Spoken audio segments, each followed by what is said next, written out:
Жо мен түшүнбөй атам, бул эмне, биз эмне бала баччада турабызбы эмне? Билбейсиңер беренен аталышын. Жооп берсин. Ушуну бизге отчет берген келе атпайсызбы? Сиз айтпайсызбы? Кызыксыңар го силер.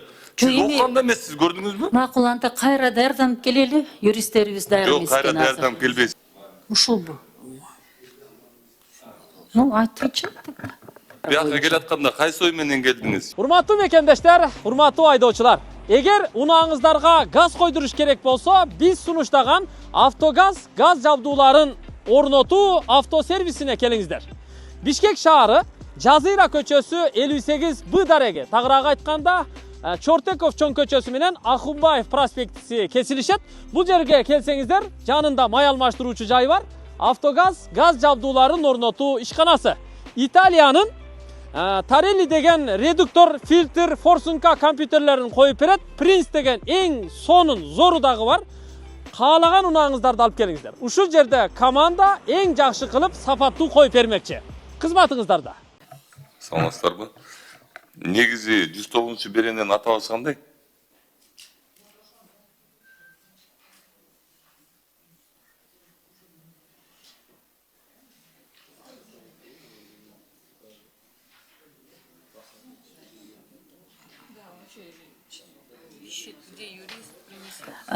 Необоснованный отказ в приеме детей в организации дошкольного и школьного образования. Ушуну айтып атасыз да? Жок, 109 беренен эмес, кандай аталышы кандай? 15 главаны айтып атасыз, Жок, 109 беренен айтып атам. Юристиңер барбы жаныңызда? Мына юристим отурат жанында, айтып койсоң берененин аталышын. Мындай юрист катары. Как называется 109 статья? 109 статья. Даярданып келдиңер беле, Надира Сынташевна? То материалыңар жок экен, эмне сот таппай атасыңар? Билим алуучунун билим алуу укугун жана Кыргыз Республикасынын билим берүү жөнүндө мыйзамдарында каралган укуктарын жана эркинчиликтерин бузуу же мыйзамсыз чектөө. Ушинтип аталат. 109 беренеби? Толугунан негизи 109 беренен аталышын сурап атам мен силерден.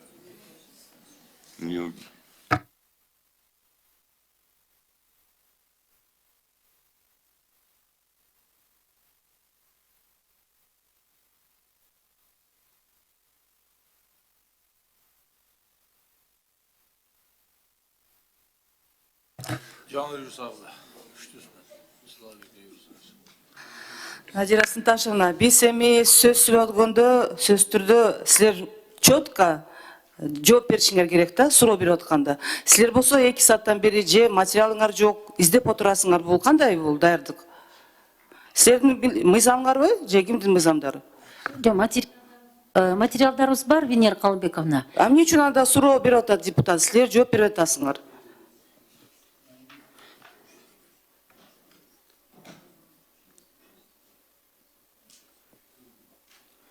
Дагы бир жолу сурооңузду кайталап коесузбу? 109 берененин аталышы.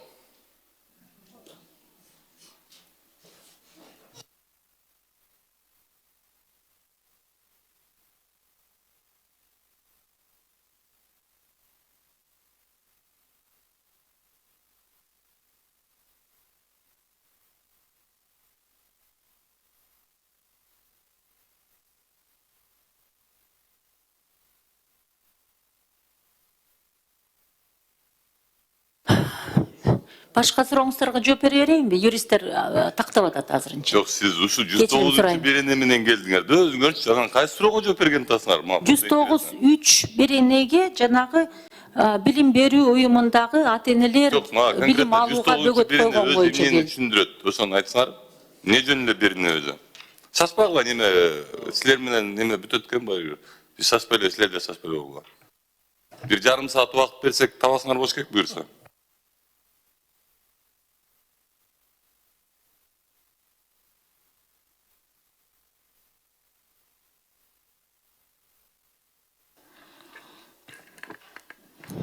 Жооп бересиздерби, Надира Сынташевна?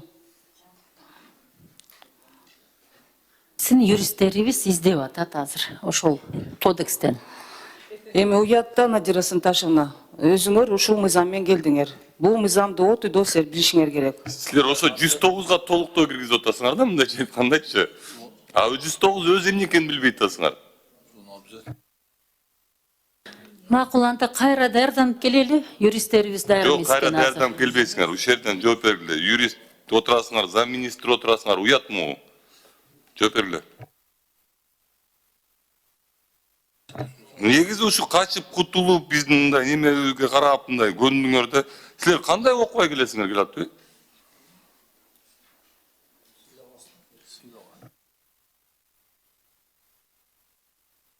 Неме Бекжан юристиңердин аты Төрөбаевич. Немеге кирсеңиз, интернетке кирсеңиз, интернетте деле бар. Малик аты, юристибиздин аты. Ушул бу. Ну, айтычы. Распространение предметов порнографических характера. Баракелде, азаматсыңар. Анан не, башка бирине табылган жокпу силер азыр толуктоо киргизгенге? Неге порнографияга алып барып аны кошуп атасыңар? Кичинекей балдар жөнүндө немени мыйзамды эмнеге ага алып барып туруп, ошол именно порнографияга алып барып туруп кошуп атасыңар?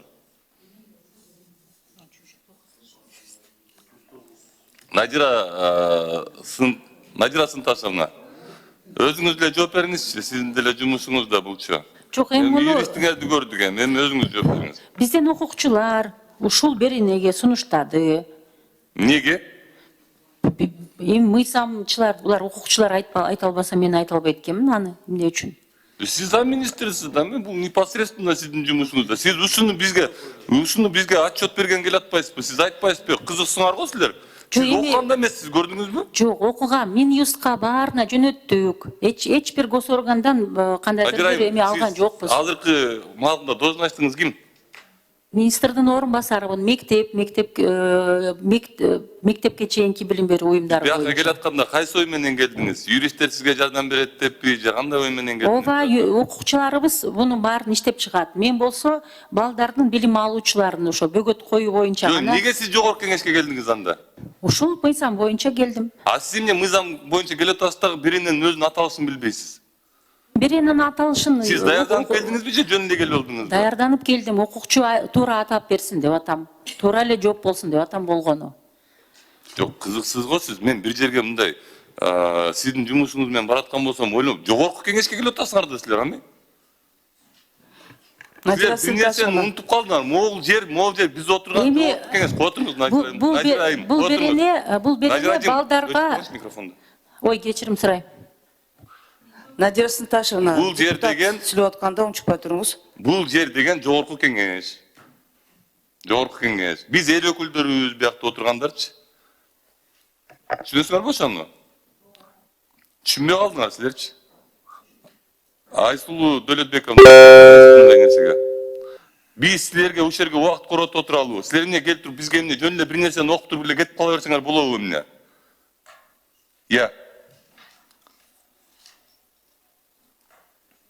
Жөн мен түшүнбөй атам, бул эмне, биз эмне бала бачада турабызбы эмне? Билбейсиңер беренанын аталышын. Жооп берсем болобу? Макул, беренанын аталышын эптеп бир нерсе кылып таптыңар жарым сааттан кийинчи. Эмнеге ушул беренеге толуктоо киргизип атасыңар? Башка берене калган жокпу силерде? Жооп берсем болобу? Болот. Ушул беренеде балдар менен байланышкан бүт социалдык учурлар экен.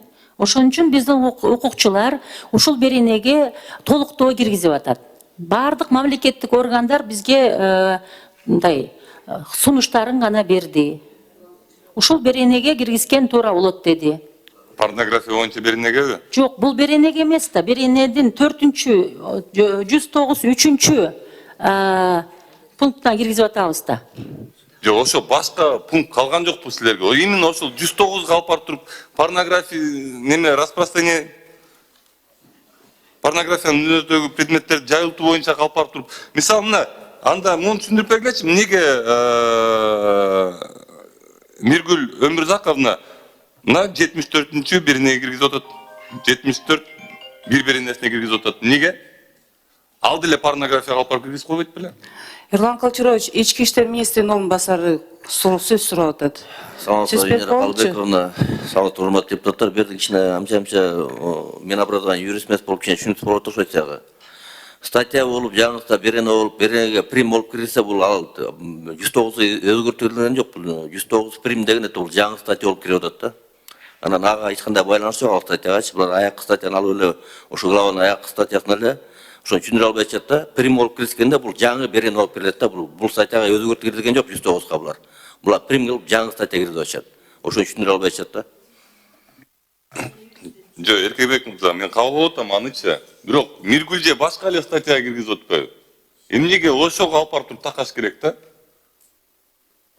Конкретно ошол аталыштагы мыйзамга алып барып туруп такаш керек болуп атат да. Биякта ошол болуп атат да. Срочно мен деле аны түшүнүп атам. Бирок башка деле толгон статьялар бар экен, ошол жака деле алып барып такаш болот. Түшүнөм, просто баягы 109 деген аты жаман жанында туруп калды деген эле сөз болбосочу, бирок бөлөк берене болот да. Бул эгерде прим болсо, бул жаңы берене болот да, жаңы статья болот. Бул 109 аты сет жок. Просто жанында туруп калып аты жаман болуп атат, ошол эле болот вопрос. Ошо мен ошону түшүнүп атам. Булардын юристтери түшүнбөйт атат. Анан мен айтып атам, башка эле немеге мыйзамга алып барып туруп така кылат атам. Башка эми бар болсо, жок болсо бир жөн эле алып келип туруп такып отурса эле бир жөн эле. Бар болгон үчүн айтып атам да, башка эле статьяга кошуп койсуңарбы депчи. Мисалы ошону силердин юристтериңер, котуңуз, министерствонун юристтери, мисалы ошону карап, каяка алып барып атканын, эмнеге алып барып атканын карап туруп, сиз ошону окуп, юристтериңиз ошого алып барып такап койсо болбой окуп, зам министр катары сиз бияка келе атасыз да неме бергени. Бизге ушул мыйзамды мындайча айтканда түшүндүрүп айтып берген келе атасыз да, ошондо өзүңүз деле окуп, мисалы 109 берен эмне экен депчи мындай. Жок, кошумчалап эле отургачы. 15 главаны карасаңыз, адеп ахлакты жана тарыхый маданий мурасты коргоо. Надира Сынташевна, биз сизге сөз берелик.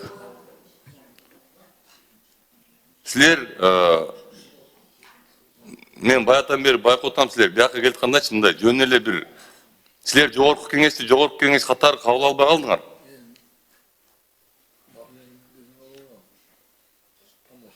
Шерге келип жарым саат немеңерди, беренеңердин атын издеп атасыңар. Юристиңер менен отуруп айланайын.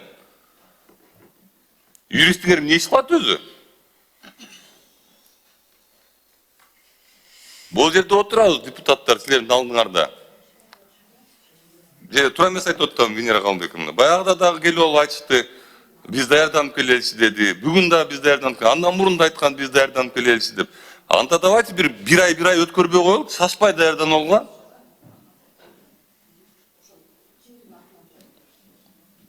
Силер бул жакка келатканда силер түшүнүп билишиңер керек да каяка келатканыңарды.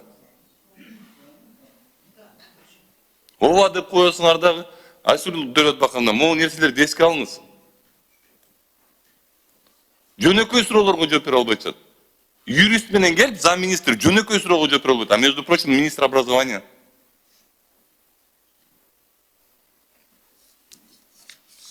Рахмат. Рахмат, Ерлан Калчырович. Аябай туура эмес көрүнүш болуп атат да, Надира Сынташевна. Эми өзүңөр деле түшүнүп атасыңар. Бул мыйзам эң биринчи коомдун талкуусуна өтөт турабы, андан кийин бизге келет. Ошол процедураны өткөндөн кийин силер ушул мыйзамды отурдо билишиңер керек. От точки до запятой дегендей. А силер өзүңөр берген суроолорго өзүңөр жооп бере албай атасыңар. Андан кийин ушул мыйзамга ушул өзгөртүүлөрдү киргизип атасыңар, керекпи ушул? Же керек эмеспи? Сиз өзүңүздөрдүн ички жумуш менен ушуларды күчөтсөңүздөр болот да, туурабы? Ошол тартипти, ошол көзөмөлдү, же обязательно ушундай штраф керекпи? Штрафтар керекпи? Же ушундай статьяларды киргизип атасыңарбы, керекпи ошолор? Урматтуу Венера. Азыр жооп бербеңиз, Надира Сынташевна, мен азыр сөздү берем депутатка, ошолорго жооп бересиздер, ушул суроолорго. Кийинки сөз Жылдыз Эсенбековна сизге берилет. Рахмат. Вот вы здесь предлагаете опять накладывать штрафы на родителей, если они будут там, действия, предусмотренные статьей, частью 1 настоящей статьи, не исправленное в течение месяца или совершенное повторное в течение 6 месяцев после вынесения предупреждения, влечет наложение штрафа на физических лиц, должностных лиц.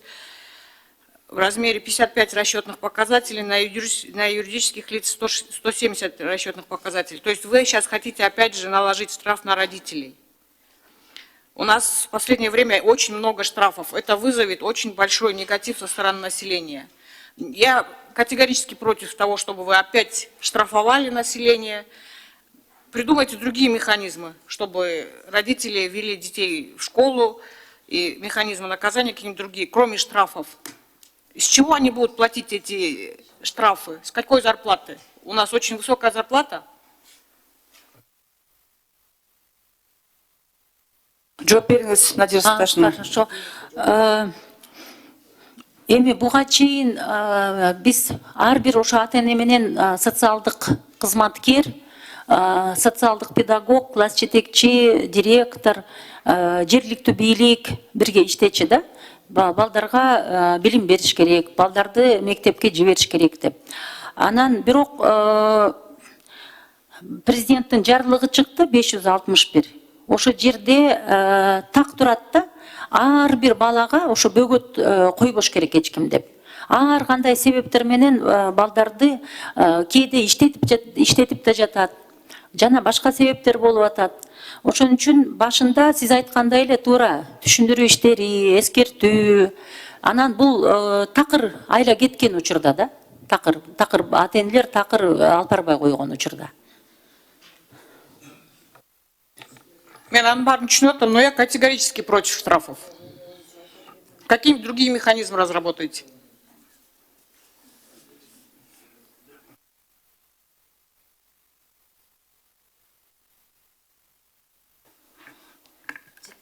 Жооп берсемби, Жылы Сексенбековна? Жооп уктуңузбу? Рахмат. Анда кийинки сөз анда. Еще вы здесь четко не прописали механизм домашнего обучения. Тоже вы начнете штрафовать их тоже. Анда мындай да, ар бир ата-эне эгерде балама үй бүлөлүк билим берем десе арыз жазылат. Ал жерде эч кандай ата-энеге эч кандай проблема болбойт. Арыз жазылат да, арыздын негизинде ал өзүнүн программасын ошол билим берүү уюму менен карап турат да. Анан убактысы кеткенде аттестациядан өтөт. Анткени аттестат алыш керек да баары бир. Ал жерде проблема болбойт эч кандай. Анткени арыз менен катталат.